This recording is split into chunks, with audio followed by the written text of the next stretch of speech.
Hozir bitta spor ketib qoldi-da. Yangi obyektimizdan reklamasiga keldik. Fasadi 40 metr ekan. O'zimizdan bolalar bilan birga ishlaydigan qadrdonlarimiz bilan sporlashib ketib qoldik.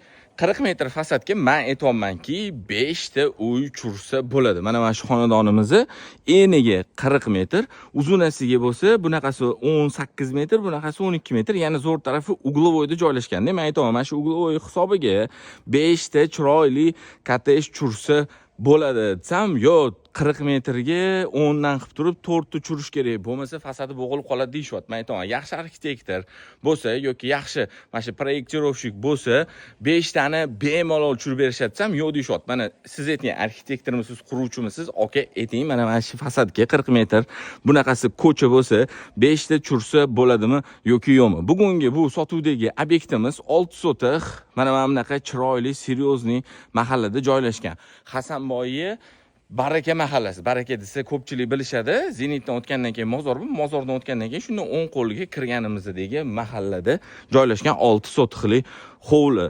40 metr fasad, bir yoq tarafi 18, bir yoq tarafi 12. Narxiga keladigan bo'lsak, birinchi qo'yganimizda ancha qimmatga qo'ydik. Bugungi kunda bo'lsa, narxi tushdi. 39.900 dollar bir sotix uchun so'ralyapti.